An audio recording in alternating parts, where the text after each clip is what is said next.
Fuck an intro, man. This is not a troll video. This is not a clown video. This is not me making fun of Mav, me coming at Mav. I'm being dead serious in this blog right here, man. I know it's cool every now and then to get at niggas. It's cool to make fun of niggas, put them on a stock drop list, all that shit. That shit is cool.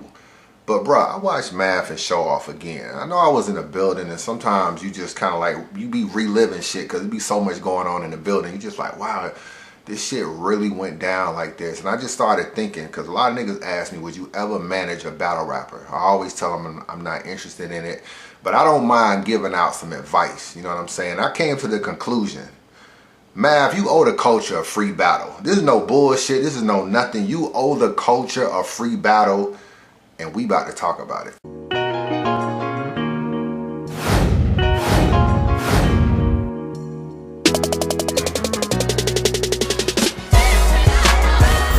I realize, man, Mav has one of the biggest fall from grace that we've ever seen in battle rap. At first it was X Factor for me, because X Factor was on top of the Midwest legend in a lot of people's eyes. He beat Verb. People thought he was the best dude in the Midwest for a long time. And then it's just like, okay, you battle Goods, and now you didn't battle Head Ice, you didn't battle Ill Will, you got a deposit for K-Shine that URL don't even seem to care about trying to rebook. They basically just let you walk away with a deposit. They're not even coming at K-Shine to try to even rebook the battle. I don't even think they're that interested in that. And it's almost kind of like battle rappers just don't even give a fuck about X Factor no more. And he was a legend that was really doing his thing at one time. And I was like, yo, this nigga got one of the biggest fall from grace, because it's just gay bar after gay bar. It's whack round after whack round. And Mav, you may have taken the cake with this whole thing. And this is not even me being funny. When you do untold truths with people, man, you kind of see another side of them that you don't ever really get to see. It's cool when you run up to a battle rapper at an event, ask them what they thought about the event, who their winners are, ask them who their next opponent is. That's the battle rap persona. But when I met Mav in Atlanta, I hung with Mav probably like 3 or 4 hours, man, right before he was about to battle. So I'm actually catching Mav right after the whole Serious Jones situation. So I'm seeing like another side of Mav. He's vulnerable. He's talking about Bonnie, caring about Bonnie, liking Bonnie. He's talking about MC War and how they only got half of the payment and everything. And it's just like, yo, I don't really know what's going to happen if they don't have my money tomorrow, blah, blah, blah, blah. He's talking about Norbs and how Norbs was his manager, and now he can barely get these URL niggas on the phone, and Smack don't want to return his phone calls and all this kind of stuff. He's talking about the fans and how they just don't understand them, and just different situations. You see another side of a person with an untold truth. You get to see where they live. You get to see if niggas really stunting like they say they do, if niggas really got cribs, if they lights on in their house, if they got a car, if they got money, everything. You know what I'm saying? So I saw a different side of Mav. So a part of me want to see these niggas win. All these niggas I did untold truths with, O-Red, Swave, Hollow, John the Don, like the list goes on of niggas I done an untold truth. You want to see them win because you see another side of them, and it's the vulnerable side that makes you fuck with them more. You know what I'm saying? All that Hollywood shit, oh, I 3-0 this nigga, I'm the best nigga in the world, I'm this, I'm top tier, niggas can't, fuck all, that's that camera shit. Like Smack and Beasley was at the first NYB meeting. You know what I mean? Like, these were like my brothers to me.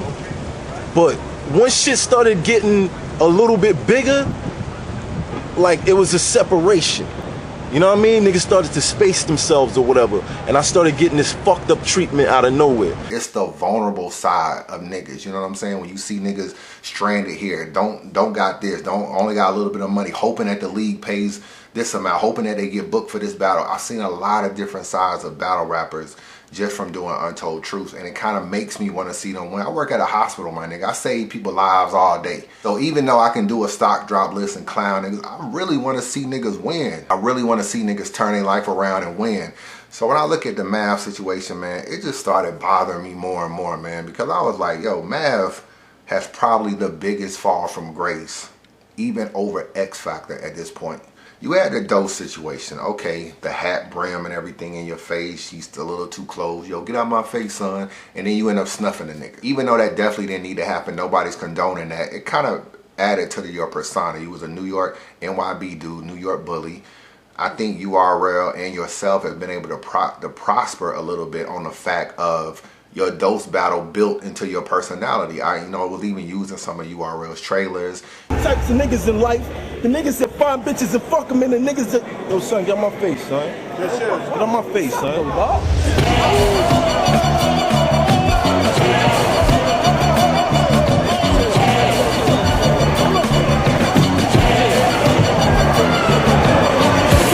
Many wondered what the outcome would be of that battle.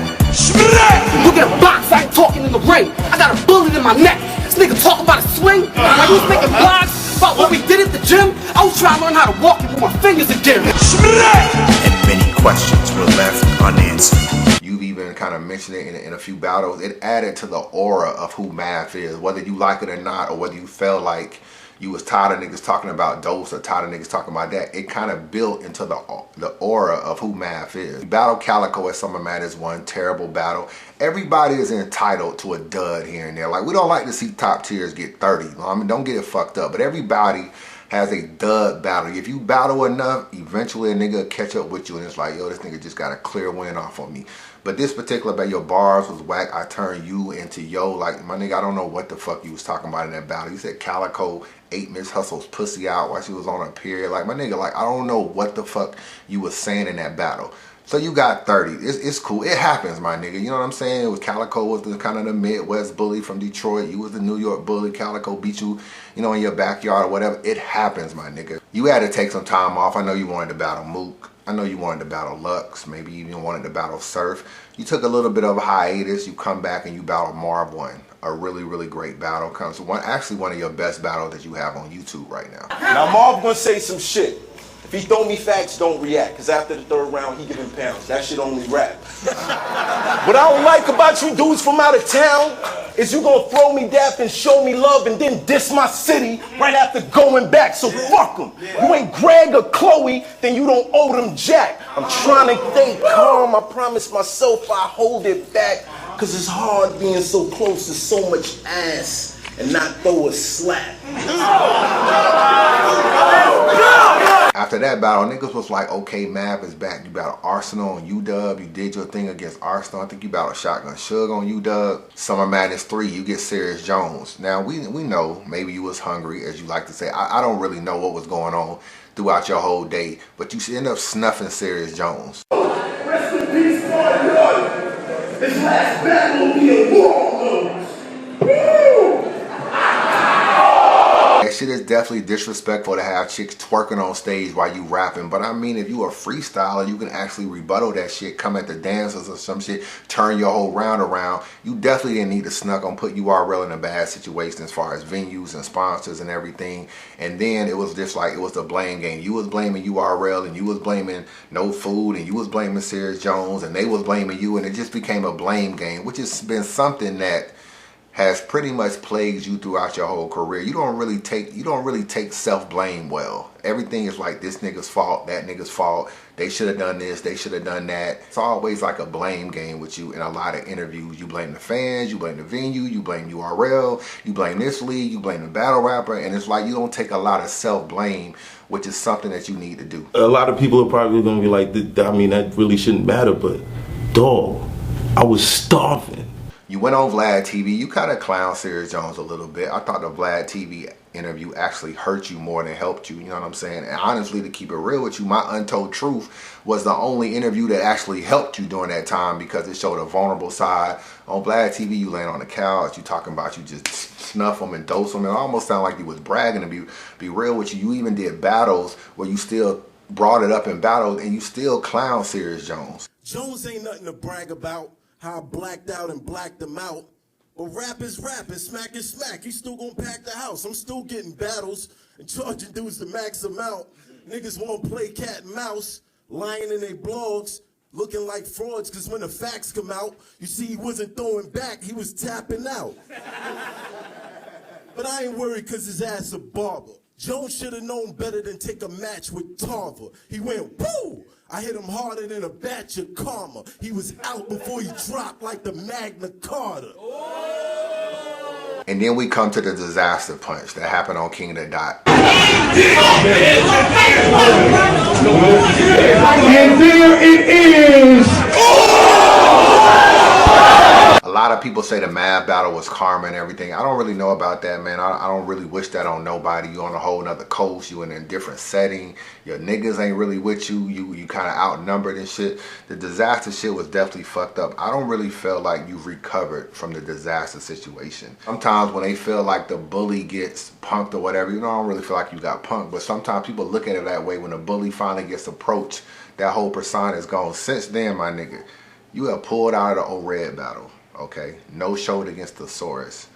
You was smoking like a hippie over there in the UK versus Tony D, just spilling your guts about how you hate, you know, mad at URL, how you tired of battle rap the whole night. Your fucking Head Ice battle is one of the worst battles that lives on the internet today, my nigga. Your Head Ice battle. You got killed by T-Top very badly. You know what I'm saying? You haven't really had any good battles, dog. You got pretty much the Chilla Jones battle, which I do consider that to be a classic and a dope battle. You got a 2-on-2 versus DNA and K-Shine down here on Bullpen, which was kind of fire. And you battled Luciano Crack, my nigga. That's really all you got to say for the last 2 years. I don't really think you recovered from the Diz battle. And I gotta keep it real, my nigga. You owe ARP a free battle. I'm just gonna put it out point blank. You owe ARP, you really owe URL a free battle too. I'm gonna be honest with you, cause you Calico, T-Top, nigga, you been getting 30'd on that stage. You owe URL a free battle, but I'm gonna stay on ARP for a minute. You owe ARP a free battle because when you got in your disaster situation, you had a deposit with ARP for O-Red. You know what I'm saying? He booked you versus O-Red. You were the main event on the RBE stage and you pulled out. I'm here with O-Red, RBE, Lift Your Soul event. He's supposed to battle Mav Hoffa tonight. Unfortunately, I don't think it's going down. How you feel about that? Hey man, like I really feel bad for the fans. Like I wanted to come in here and do my thing and show off. You feel me? There's a lot of dope battles on the card. Lift his soul card. You feel me? So I was trying to send some shit flying. Like you feel me? So I mean, like I said, I apologize to the fans. You feel me? RBE did what they could. You feel me? It wasn't their fault either. I don't know if you pulled out because you didn't want to deal with the punch and then being on stage versus O-Red, you know, trying to spit your bars, and you was pretty much the face of the internet at the time. Maybe you didn't want to show face. A lot of niggas felt like you was trying to sue KOTD to keep it real with you. And how can you really sue KOTD for lost wages if you're actually battling and getting wages? So were you really just not doing battles to say that you was pretty much suing KOTD? These were a lot of rumors that's going around during this time, like you were purposely pulling out of battles. But as far as ARP, he one of the most stand-up niggas in battle rap as far as the league on. There's not really any bad news about this nigga on the internet in terms of the way he handled business. You had a deposit to battle O-Red. You didn't battle him. You really owe ARP a good battle. And for you, pretty much, you went out to UK battle Tony D. You said you was tired of battle rap. Them niggas flew you across the country, pays you. I know there was a little funny thing going on with the money because I know JC and Hollow and everything was comparing, but you got some bread out of the situation. You was complaining about that the money situation. You on stage in this battle versus show off. You know what I'm saying? Your stock is in the dirt, my nigga. You know what I'm saying? Your stock is in the dirt. You just battled T-Top and got 30. Your stock is in the dirt. You just no show versus the Saurus. Your stock is in the dirt. And ARP takes a flyer on you, which is something he's been doing with a few niggas. You know what I'm saying? Brought Rich Dollars back when nobody really know what was going on with Rich Dollars. Took a chance on Mav. And you pretty much get in your rounds and say you couldn't come up with any material for show off because I really know about this nigga. Yo, y'all expect me to take this shit serious. Like, I really can't, man. I really know about this nigga. Alright. You almost just stealing money. It's like, okay, I got a deposit. You know show off is one of the main shooters over there. So, of course, Rare Breed Entertainment is looking for him to have a good battle and a good showing. You say you couldn't come up with any material, but you take the deposit, you take the money. You no-showed against O-Red and you had a deposit for that. You really played Rare Breed Entertainment, dog. And you really played URL too with some of the stuff that went on in terms of you getting 30 on their stage as well and them paying you money, you not really showing up. You and URL may have a history that I don't know about. Maybe, you feel like URL did some shit behind the scenes that they shouldn't have done towards you, or you felt some type of way. I know you expressed some things in the Untold Truth. So I won't really stay on the fact that you owe URL. But what did RBE do to you, my nigga? Rare Breed Entertainment didn't do nothing but give you life when fans turned their back and said math is done. URL, math is done. KOTD, math is done. Don't Flop, math is done. Guerrilla Warfare, math is done. Rare Breed Entertainment gave you a shot versus Show Off. You repay these niggas back by saying you couldn't come up with any material for Show Off. Why did you take the battle? And I was in the building, my nigga. I know you were mad late. Niggas was even wondering if you was gonna show up to the battle. They had to move the main event before you. You and Show Off wasn't the main event. It was QB and Arsenal. They had to move that battle before you because you didn't even get to the venue on time. So not only do you not get to the venue on time, you pretty much put out a performance, man, where ARP really spent his hard-earned money on this particular battle, and this is how you repay him. You owe ARP a free battle. I don't think you should be booked until you get this nigga a free battle. If you don't want to give him a free battle, you need to give the culture a free battle. And this is coming from blogger to battler. I don't want to say friend to friend. I don't really be friends with these niggas, but I respect you. You know what I'm saying? And this is just coming from advice. You niggas need to let your pride down, and sometimes you just gotta look at how you was raised, morals, and just be like, yo, I really got over on Rare Breed Entertainment and didn't give these niggas a good battle. I got over on other situations where I didn't give 100% to. You owe the culture a free battle, my nigga, and it would actually be dope. B Magic had to do the same thing. He pretty much said he gonna give John a free battle. He went down there and battled PC, got killed in a one-round battle, manned up and said, I'll give you a free battle. I don't know if he's gonna do it because the nigga's talking about he's retiring after the K-Shine battle next month. So I mean, when are you gonna battle on Bullpen for free? But at least he manned up and said people actually was respecting him a little bit in the comments. The problem with you top tier niggas, your egos won't allow you to just be like, okay, let me just do a free battle. It can be a surprise. You don't even got to do no blog saying it's free. You could just pop up on the card as a surprise battle. Fans will go crazy like, oh shit, we thought we was getting 5 battles, but now we getting 6, man. First, whoever pops up. If you had a great performance, even in a surprise battle, even in a free battle, niggas would definitely fuck with you. That is how you get your stock back. You don't get your stock back by arguing in blogs, arguing on the radio, arguing in interviews, blaming this nigga, blaming it. You get your stock back by saying, you know what, I fucked up. I really ain't been giving 100%. I haven't been giving fans my pop juice and my Hoffa gang niggas. I haven't given them what they want. You know what I'm saying? That real math Hoffa, that real shit. I'm gonna do a free battle for the culture to show niggas, 1, I love the culture, 2, I love my fans, and 3, I respect the leagues that have gave me an opportunity to showcase my talent. You should not be booked until you do a free battle on RBE.